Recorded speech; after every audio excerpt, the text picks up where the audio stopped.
everybody, and welcome to once again what we call distancing out of a necessity of safety.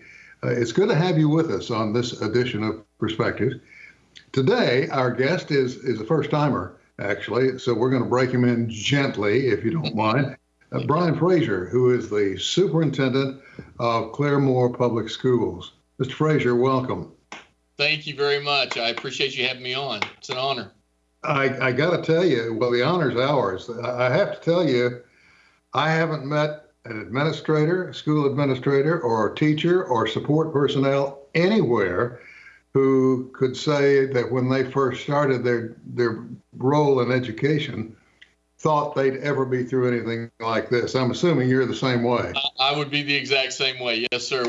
That was not any of the classes that we took or the textbooks that we studied, I can assure you. Well, it's a very, very sad situation, of course, around the world. And things at this point, I'm not quite sure, and I don't think anybody is, as to what's going to happen as far as the schools are concerned. Now, currently, Claremore schools are closed, are they not? Well, the brick and mortar is closed. We instituted on April the 6th the continuous learning model, and Sure. that is running through the 15th. If all the students have completed all of their assignments, instruction for them will end the 15th. And for those that need an additional week, we extended that to May the 21st. So there's a possibility the 21st. Well, let me roll the dice here. Stupid question, have you thought about next fall? Oh, and yes. If so, what are your plans? Well, that's a great question. I think that right now, all that we've done is we certainly have more questions than we have answers to. Normally when you plan, plan A and B and maybe plan C. Sure. But honestly, we've ran through so many scenarios right now. It's very, very difficult to project. It depends also on who you want to listen to. And as the economy opens back up and people start to mix, I know the health officials are very concerned about that. And then we're going to do exactly the same thing if we bring our kiddos back in August. So we're trying to blend all those things together, and we're looking at a lot of different things in the fall. Absolutely. You're hearing from a lot of parents. Yes, I tell you, our parents have been fantastic. I think that they are obviously firstly concerned, of course, about the economy and the jobs and the safety of their students, but they've been phenomenal with us. Of course, our seniors have lost out. What a terrible thing for them. We've tried to do as much as we possibly could for them. Mm-hmm. But overall, our parents have been incredibly supportive of what we've done so far up to this point. I have to salute you guys, because I'm one of those that tends to believe in science and medical advice as opposed to politics. And although I agree that we've got to do something about the economy, at the same time, we just can't dare endanger our children. Right. It just can't happen. I could not agree with you more. I'm actually an ex-science teacher. I'm an old science teacher, so I'm right there with you. In the mornings, we get up and we get information from the Oklahoma Health Department, the Tulsa County Health Department, and also the CDC. Mm-hmm. And sometimes all those things might not be necessarily what some of the people are saying outside of those walls. And so our responsibility, we have 500 employees here at Claremore Public Schools. We've got, almost 4,000 students. And our number one priority, as it always is the safety of our faculty and our staff and our students. So those are the things that we are the most concerned about right now. Along with their learning. I'm sorry, go ahead. No, along with their learning, of course. I can't in any way imagine classroom space being what it is, that there's any way in the world you can separate the children by a 6-foot, clearance. Yeah. I think the physical distancing of 6 feet is almost an impossibility, to be honest. We've looked at, do you split your student body? Do you take groups of A and B? Do you alternate and rotate those so that you can distance your students further?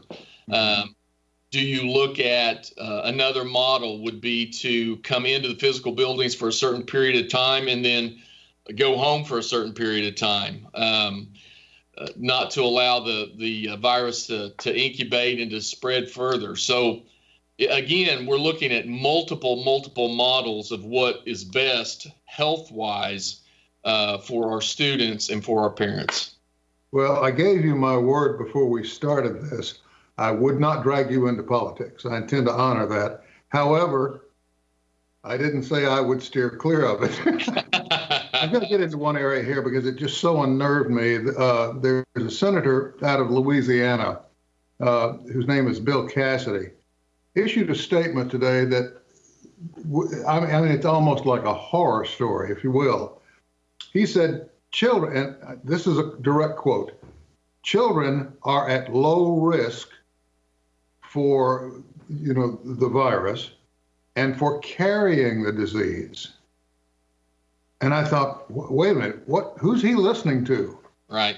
At the same time, he said that, I was struck by the fact, now, wait a minute, even if that were true, couldn't that child, if that child, say, were exposed, sure, then carry that home to an older adult or Absolutely. to a parent or to another sibling? I mean, what he said there is just, it's full of so many things that just jump out and grab you. On the other side of the coin, he turned around, turns out he's a doctor, which I don't want to get sick in Louisiana. Anyway, he said the state of severity falling short of recommended number of daily tests needed to open schools and businesses, and is embracing the concept of more testing, daily testing, hourly testing, if you will.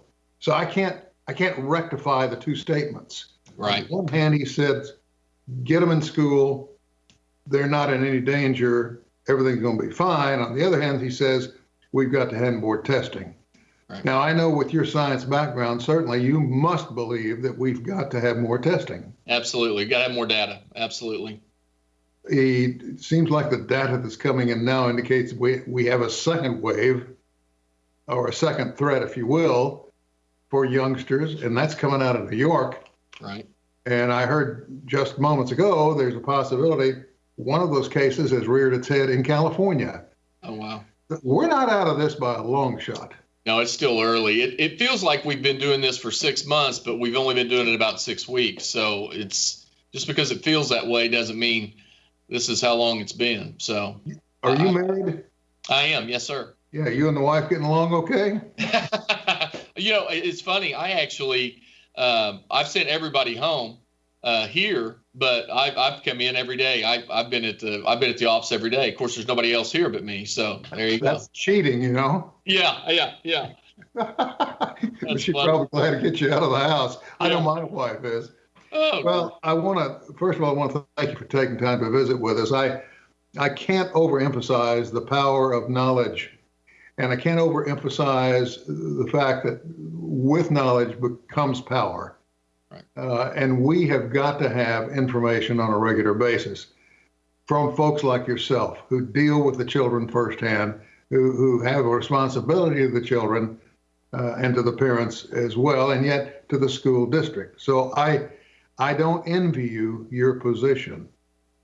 We've got about 3 minutes left, and I'd like to take advantage of that little bit of time, if you wouldn't mind to talk to us just a bit.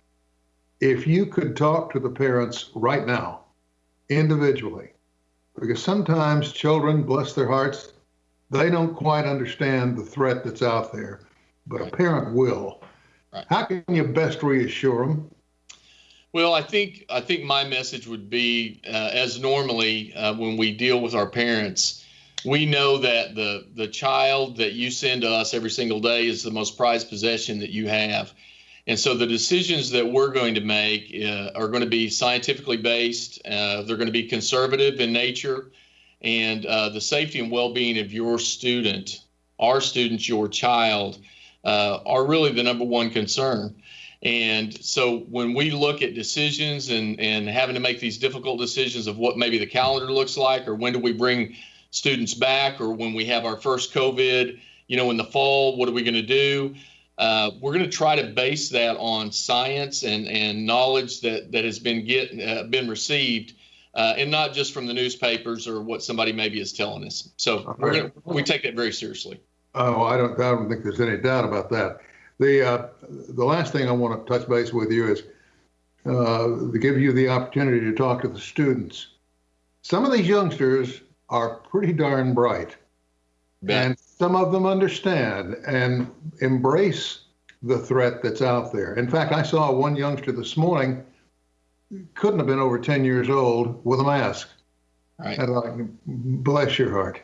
Bless your heart. Absolutely. If you could talk to them, what would you say? Well, I tell you, and I know it's difficult to wrap your head around that, especially at early ages. But I will say this: that if you're not concerned about your own well-being, look in the eyes of your mother and your father and your grandfather and your grandmother, because even though you might not feel ill, the truth is you could be carrying something that would kill them. So I think that's kind of in our minds the way that we've kind of handled our family, and the way, I've got a mother that's 90 years old. I've got some grandchildren that, are 3 and 5, and they talk about COVID, and they wear masks. And I think we do it not just for ourselves, but we do it out of respect for the others that we come in contact with. Well, Mr. Frazier, I want to thank you for taking time to visit with us. Thank you, sir. I wish you all the best in the world. Thank you. The job you're doing is, I think, one of the most important in the world. So stay after it, partner. All right. Don't let them get you down. And thank you for being with us. Thank you so much. It was an honor. Thank you, sir. Have a great day. Be safe. We're going to take a short break. We'll be back with more right after this.